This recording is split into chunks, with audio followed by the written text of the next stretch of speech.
And to deliver this keynote on corporate governance, the cornerstone of sustainable value creation, we are joined by Mr. Rajnish Kumar, former Chairman SBI and Chairman Mastercard and BharatPe, who will be joining us live online.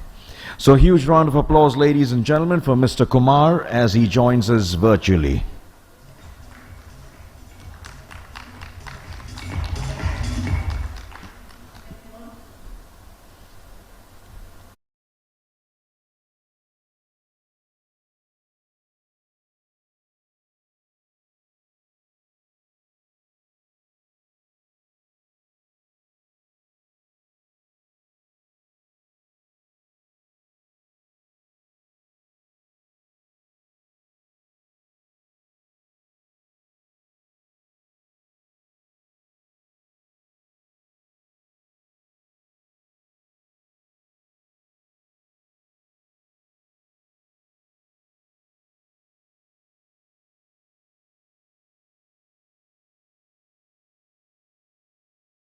Risks.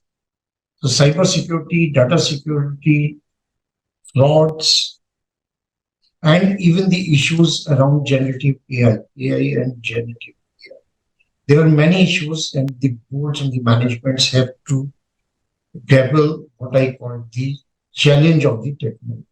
How you harness it for the benefit of the corporate, and how do you meet all the challenges posed by the new technology. And the third thing, because the world today is largely dominated by services industry.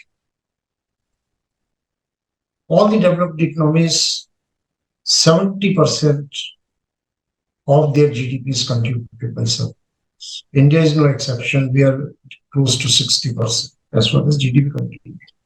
And services, unlike the manufacturing, is more dependent on people. And that is where the biggest challenge for the corporates in creating value over a period of time remains that how do we manage the talent, acquisition of talent, development of talent, management of talent, retention of talent. This is again a major challenge, and we are living in a world where the churn or the attrition, it has become a topic for discussion at every board, that high attrition rate, which can have a very negative impact on the working of the corporates. So I think I was allotted just 10 to 15 minutes, and then there are some audience questions maybe there. So I will pause here and would be happy that, having said the background agenda, some of the thoughts, whether there are any audience questions which we can discuss and take the discussion forward.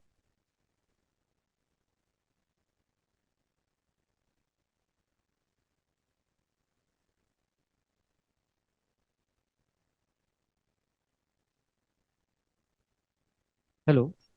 Hello. Yeah, hi Rajnish sir. Very good afternoon. Sir, I had a question. I hope you're able to see me, sir. Yes, I can. Great. Sir, you spoke on the sustainability piece, and my question was basically on BS, business responsibility and sustainable report.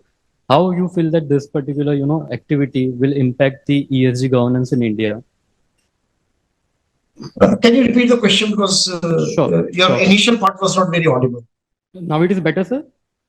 Yeah. So my question is that how business responsibility and sustainability report framework will, create the affect the ESG governance in India? What would be your thought on this particular framework?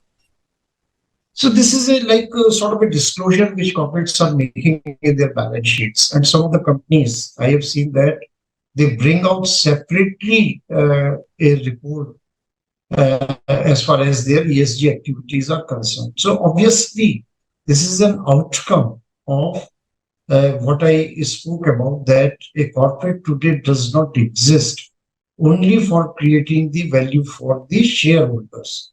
It's not about all revenue or profit or EPS or price earning.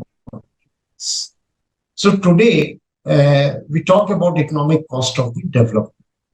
So when you're required to disclose, or there's a framework around ESG, obviously it's the awareness amongst the boards, managements, and the people working in the organization.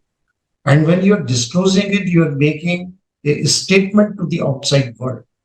Again, it's not necessarily the investors, it is again the other stakeholders, that how conscious you are about the ESG, which is a major, I think, in any company's governing philosophy today, apart from the earnings and business doing well. This will be the agenda, ESG agenda, which will be guiding the future of all the companies and businesses. Thank you so much, sir. We can take another question. If there's anyone in the audience. Yes, there's a lady here.